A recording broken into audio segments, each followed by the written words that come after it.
আমরা যে ভোলানাটা যেটা ঝেলাম আজকে সেই মুখ উজ্জ্বলটা এখান থেকে বার করে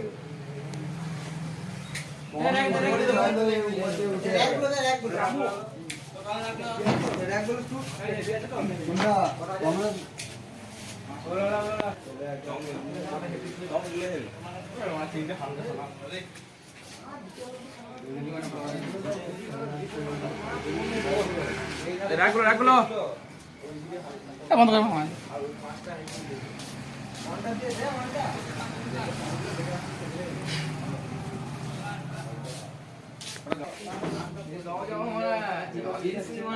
মাল উঠছে এইগুলো এখান থেকে আরো নিজেরা সব যাবা এটাই আমার ভয় কোথায় যাবি